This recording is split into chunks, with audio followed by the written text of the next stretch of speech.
to bring another live stream to you. They're going straight up to X. And so people can listen to those in longer version. What's awesome is we're getting a chance to just go a little bit longer into detail.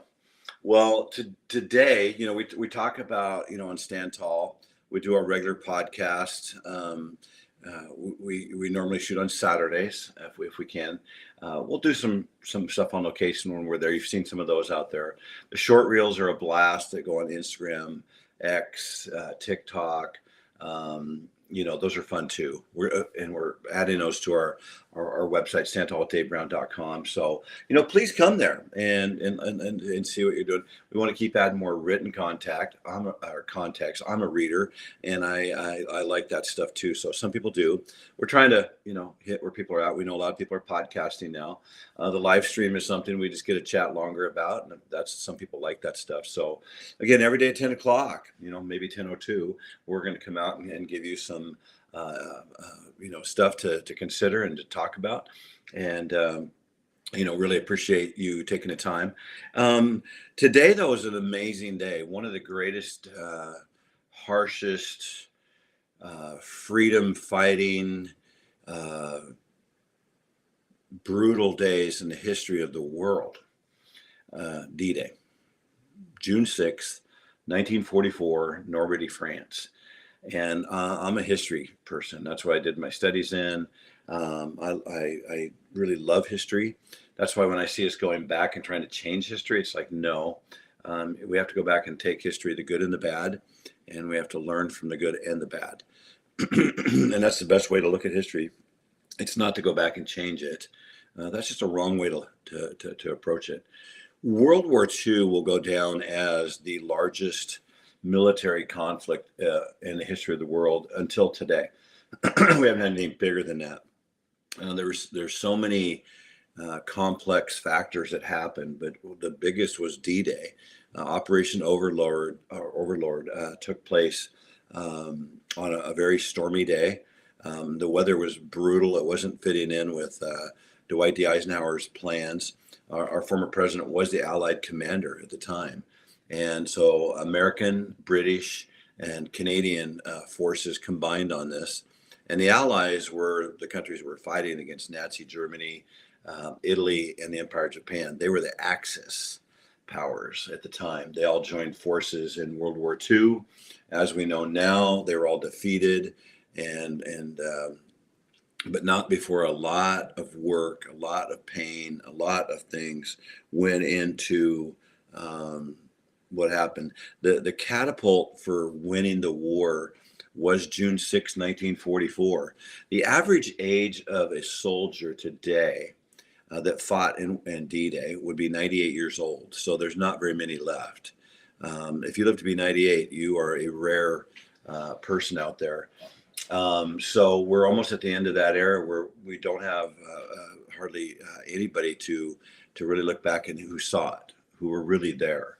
And I would just say from myself, thank you so much for what you did. Some people say we go too far in honoring and we do all this and everything. You realize just now we're in Pride Month in June, and we're June 6th. It's a 30-day process to celebrate Pride. We take one day to celebrate Memorial Day. And my wife and I, a couple of days after Memorial Day, were at Willamette National, and we saw all the flowers and the flags, and it's humbling. And that's just here in Oregon, just at that one cemetery. So the amount of human loss in life in that conflict was huge. Just for Americans here, I have to look down a little bit for some of my statistics, but I really wanted you to get an idea of what we lost that day, the sacrifice that was made that day, the amount of people who were wounded that day.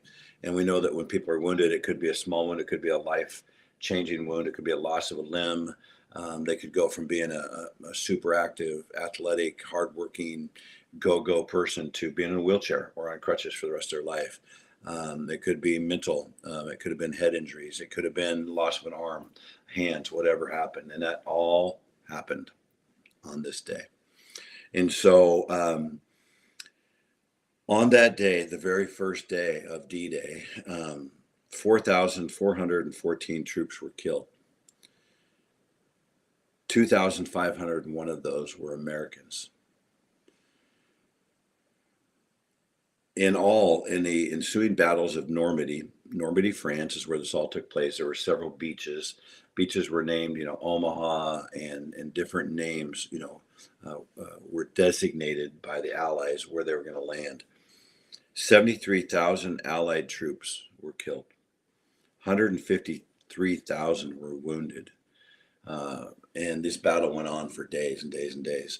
2,000 paratroopers flew in and landed behind enemy lines. There were, this is a shocking statistic, when I read this to you. There were 2,000 troops. There were 345,000 bullets, shot at them. Now that would be, an estimate.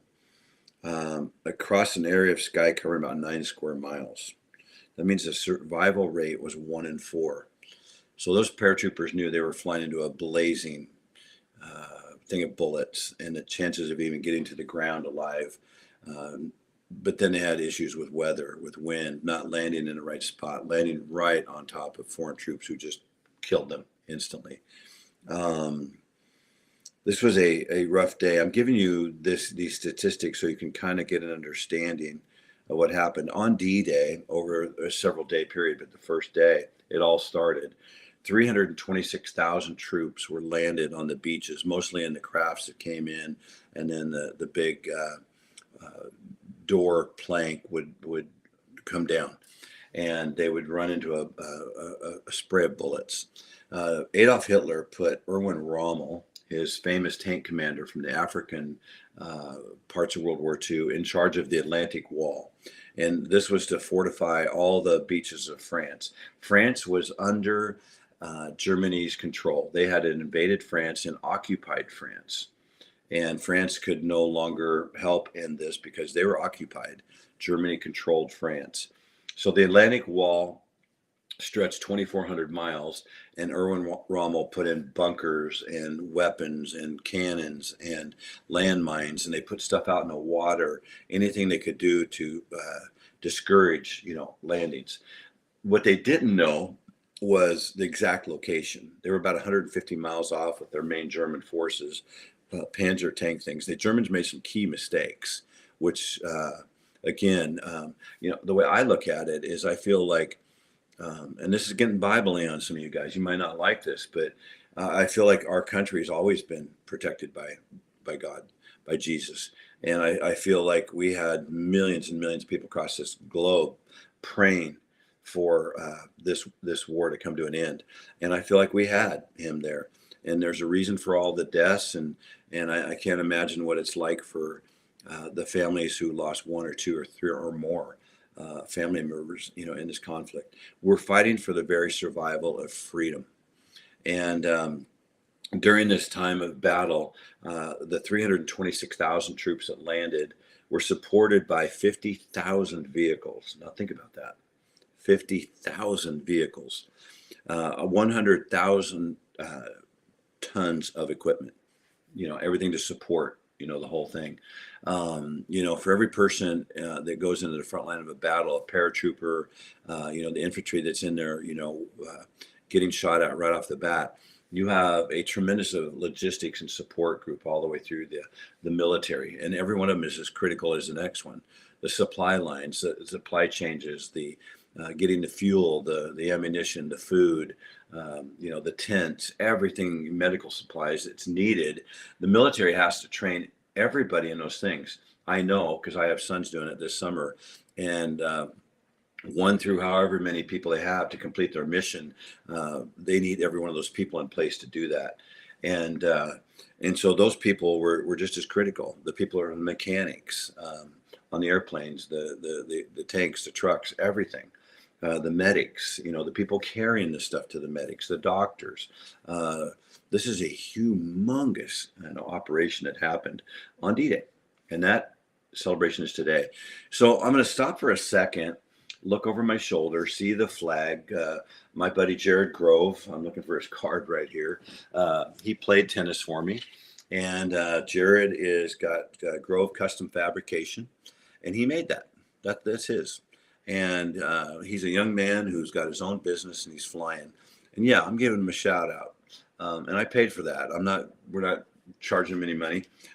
Jared Grove. Let me give you his phone number so you can just call him up and order something. Jared Grove's phone number is 503-964-8513. Again, 503-964-8513. And he is the president. Call him up and order one of those. I think they're $250, roughly, something like that. And, support somebody like that who supports all of us. I love the American flag. I mean, I'm not going to apologize for it. I've had people say, hey, maybe tone it down in today's world. Some people don't like the flag. Well, you know what? I got a flag right here. You don't like it. I'm just like, why? Do I care? I care to the point why you don't care. I've got a tattoo right here that's a replica of a piece of metal art at the Newburgh Police Department that all the police officers paid out of their own money to have this put in there. It's a big, 4x3 foot. I've said this many times. This flag flew over Shindan Air Force Base in Afghanistan, and my son set this up, and I was the honoree for that day. I've got a big plaque that honors me there. It means a tremendous amount to me. My dad fought in World War II, and when he passed away, they put an American flag over his casket. You don't think this means a lot to me? When my mom passed away 7 years later, they put another American flag over her casket. She's buried on top of my dad at Willamette National. And yes, my dad was in World War II. My brother served in the Coast Guard for 20 years and had a short stint on a medical situation in Vietnam. My youngest son, Tyler, served in Iraq. My oldest son, Paul, served in Afghanistan. So yeah, no apologies here on the American flag. It's one of the great treasures I have to be patriotic to this country. When I hear people say death to America in all these protests, I know they're ignorant. I know they're not very informed on anything going on, but I would love to sit down and have a chat with them and explain my viewpoint on why the flag is so important, because it just represents the United States of America. It represents our Constitution. It represents the very fabric of our country. And I would challenge every person out there in the country right now to think back to not only the men and women who served in the United States in World War II, but the British, the Canadians, the people of France who were just praying and hoping that we would come to their rescue, which we did. It did happen. Otherwise they'd still be, in occupied if we hadn't got involved in that war. Probably to this day. So as we move through this, and you have these people out there say, death to America. It's like, wow, you guys have no idea that because of D-Day, you have the opportunity to go protest. Unfortunately, these protests aren't peaceful protests. We all know that. They're very violent. They attack our police officers. They scream and yell. They destroy $750,000 worth of stuff just at the Portland State Library. And they don't pay for that. They don't even get any jail time in Portland because Mayor Ted Wheeler and his DA, they don't do anything. Now we have a new DA coming, and I'm hoping that they'll start to persecute these people. I believe this summer we're going to have protests all over our country in big cities. And I think people like George Soros get to people like Ted Wheeler and they make it happen. And they don't do anything about it to stop it. They just allow it to happen.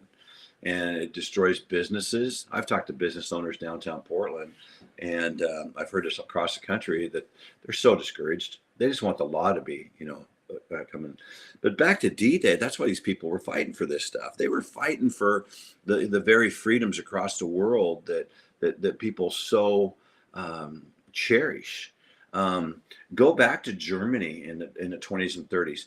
Post World War I, the countries that defeated Germany, or the Stag in World War I, really didn't treat Germany very well. And that fueled all the hatred and all the stuff that led to Adolf Hitler and all the people that followed him into World War II. They could have done a worse job post World War I to keep somebody like Germany from just wanting to get revenge. And revenge they did get until they were defeated. But for all the people that served in World War II during D-Day and all that stuff, isn't it amazing to think how they would look at today and see somebody saying death to America? When they went over there and were as courageous as can be, can you imagine being a paratrooper, jumping out of an airplane, knowing that your odds of survival were pretty minimal, and you're getting shot at, and can you imagine at the same time if they would have just heard somebody saying, death to America? My heart goes out to the people who came back from Vietnam, and they had to hear protesters here in the United States.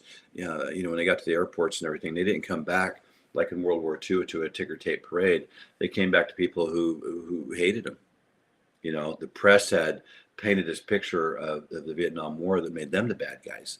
They weren't the bad guys. They were serving their country, following orders, and do what they said. The whys and wheres of the Vietnam War, that's another question. But we dishonored too many veterans at that point because we didn't understand, really what sacrifices they put out, and they sacrificed.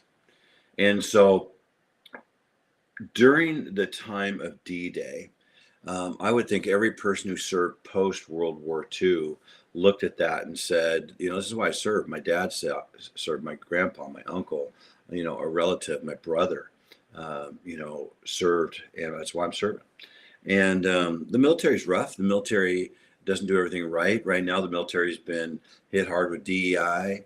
They've been hit hard with all the, the BS stuff that comes down the pipe with, diversity and inclusion and all this stuff. It's hurt our military big time.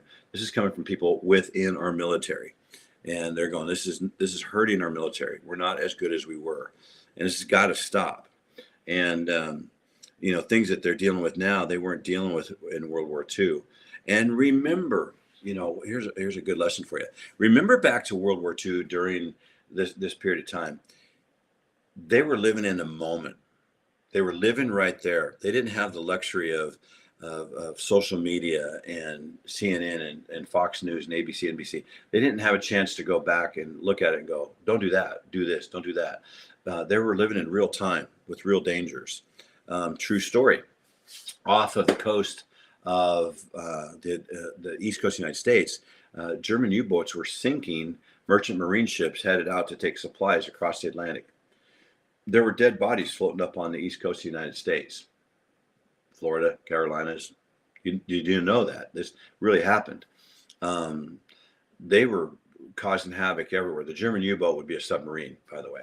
On the East Coast or the West Coast, we had in Portland, Seattle, San Francisco, Los Angeles, over 1,000 cases of espionage cases going on at the same time the war is going on.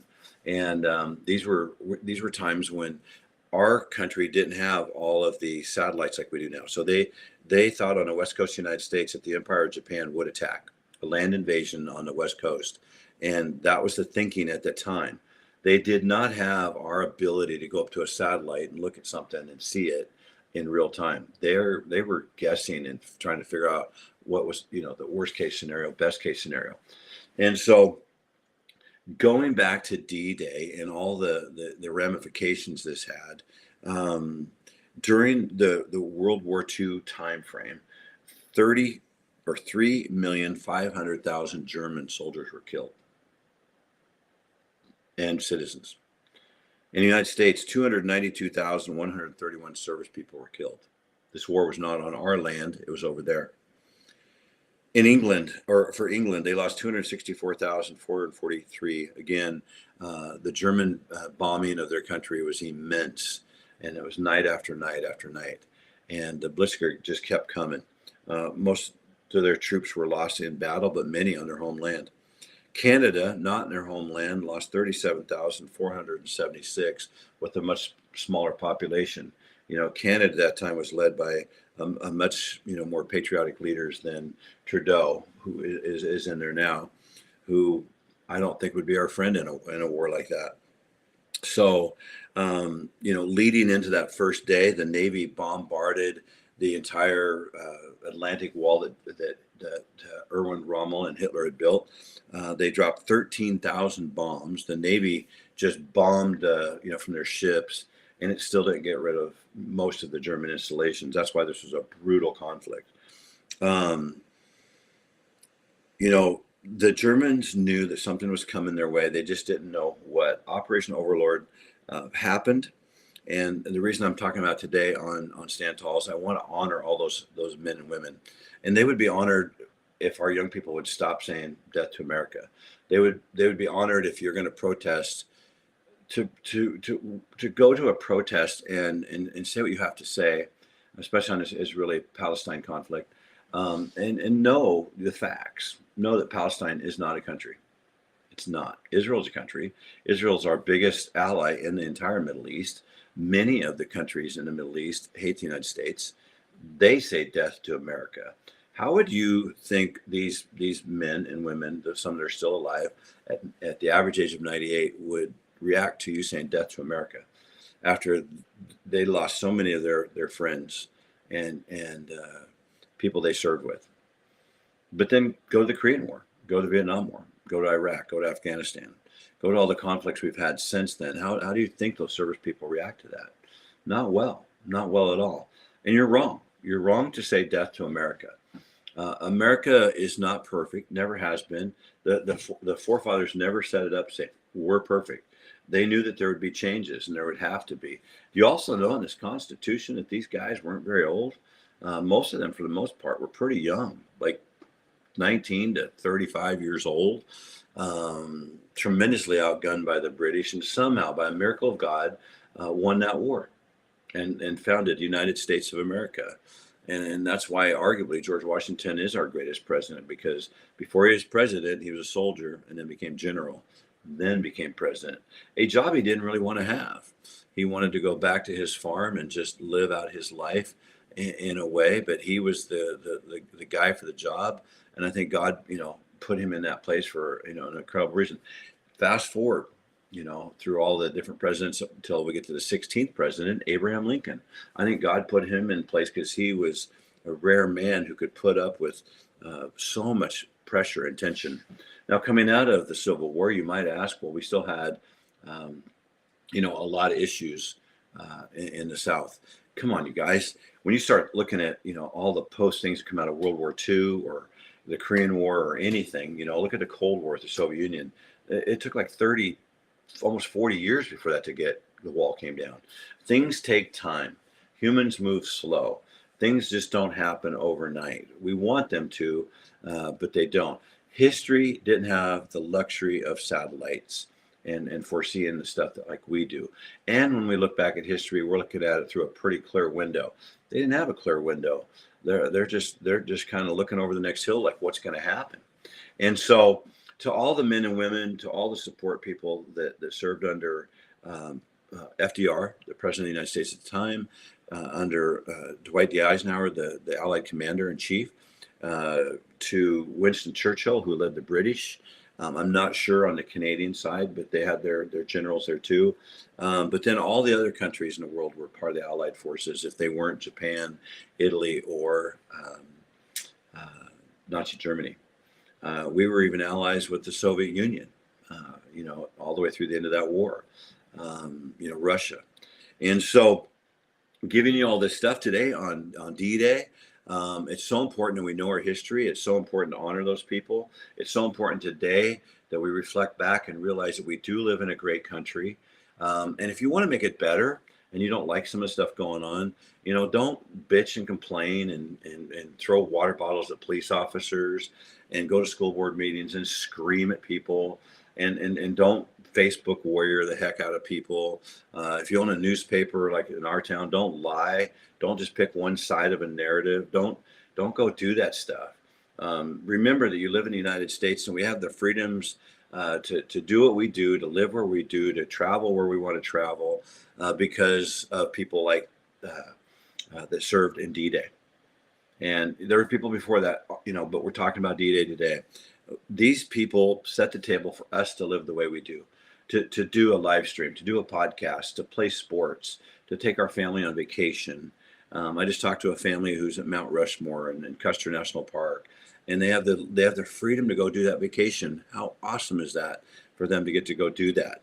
How awesome is it for them to take their kids out and see buffalo? We have some fantastic things in this country. Go see those. And if you're a person in college, doggone it, you're supposed to be smart enough to get to college. Then start being smart enough to know the issues, and be smart enough not to get tied in with these Antifa type George Soros people who are going to seek to destroy. When they go out and destroy stuff, somebody has to rebuild that and pay for that. We need to stop that kind of stuff. Don't partake in that. Don't be part of that. At Stand Tall, we talk about education, we talk about politics, we talk about Jesus, we talk about sports, we talk about people. And if you think about all five of those categories, those kind of cover a lot of the things we're involved in our country. If you're a person that says, I don't want to get political, well, no, that's not acceptable. You can at least know the issues, what's going on, and you're going to have to watch Fox and CNN, kind of kidding there, to hear what one side is saying, the left, and what one side, maybe the right, saying. So you have a balance to your conversation. I just talked to my sister the other day, and I'm like, I love my sister. I don't agree with her on politics, but we at least had a little bit of a conversation. And the conversation came up with this. She was very upset with, I think her name, Marjorie Taylor Greene. She's a Republican. And I listened, and I've heard Greene. She's kind of a wildcat. She's a little out there. She's tough, pushy. And so I said, well, what about AOC? And she goes, well, what? I think she's great. And I said, I think she's crazier than a loon. And so we had to go back. She goes, well, why would you say that? And I said, I just have to listen to her speak for 10 seconds, and I get that. I said, and on top of that, she doesn't know anything she's talking about. She never knows the issues. And she's incredibly progressive, far left on her stuff. I would like to see our country kind of come back, this left and this right, come back more towards that 40, 60% in the middle. And that's where John F. Kennedy would be. That's where a lot of our people in the past would be, right in here. Instead of clear out here on the right, clear out here on the left, we need to get back in here. But the one thing we need to keep in this middle part is the respect and honor of all the people that served our country, all the people that fought for that flag, which represents freedom, all the people that have sacrificed so much, and not just the people in the war, because for every single one of those 292,131 Americans killed in World War II, a car pulled up in front of their house and had to come in and tell them that their loved one was no longer here. Have you had to do that? Have you had to be part of that? Have I? They did that. They sacrificed. Those families never got to be around those people again. And most of those 292,131 people were young. They would have been 18 to probably 25, some to 30, maybe to 35. Never to come home, never to come back to their mom or dad, their siblings, never to come back to the jobs they had, their coworkers, their cousins and uncles, to never come home. Maybe to their wife, never come home. To their kids, never come home. And they did it for the freedom of this country. They did it to battle for the Constitution of the United States. When you look at this back here and you look at this whole thing, if you don't know where one of these at, go to standtall.davebrown.com, leave an email, and we'll try to mail this one of these to you. It's the entire Constitution. Take you a little bit to read, half hour. It's not very long. And you're going to go, wow. Find the fire to get what you need to come back and be a strong American, to be a patriotic American, to love this country. And I think once you do that, you're going to sit back and say, wow, I do live in a great country. Not perfect. And I don't agree with, say, Biden or Trump or Stand Tall with Dave Brown. I don't agree with them, but I do live in a great country. And I can go play golf. I can go make quilts. I can go do things that I want to go do.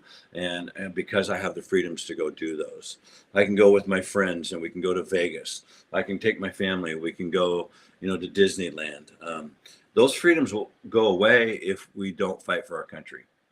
The ability to travel, the ability to have the kind of foods we want, the ability to listen to the kind of music we want. If we put government in charge of everything, we won't have anything left to fight for.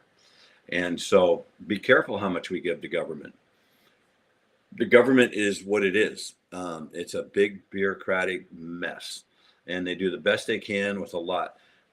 The smaller we can make our government, the better off we are. We need citizens like you and me to make decisions. We need citizens to do that. We don't need government regulation on everything, only on some stuff. And so with that, with Stand Tall, like I said before, we're going to promote any kind of organization or people that are out there to fight for our country. And we're also going to, support good, solid groups like Don't Mess with Our Kids, Beloved Cheesecake. By the way, again, not getting paid for this. Beloved Cheesecake is in Albany, Oregon, and you get their salted caramel cheesecake, and it will change your life. I mean, it is really good. Go in there and ask for Jen and say, I need a piece of this, salted caramel cheesecake. Wow. I think it's $9 for a piece. And man, oh man, it's good. If you ever come through Newburgh, best tip in Newburgh ever. Stop at Gym 100 and get a root beer freeze with vanilla ice cream. I'm having one tonight after tennis camp because I'm taking our staff down there and we're going to have dinner. And it's a root beer freeze with vanilla ice cream. Laugh a little bit more, have a little bit more fun in life. Enjoy your friends, get off your TV, get off stuff like that. And, get out and just be with people, make a fire pit, play some pickleball, play some cornhole, have people over, meet them at the park. The weather's getting better. Go out and enjoy life. And just remember, we live in the greatest country in the world. And for all those people that served during D-Day and have everything to do with the military today, and all the honoring that's going on, get on TV and look at some of that. It'll just humble you to the core. So again, this is Dave Brown at Stand Tall. We sure appreciate all you guys coming. Judy and I think she's going to be here tomorrow with me on the show. So we'll look forward to seeing what Judy's got to say. So peace.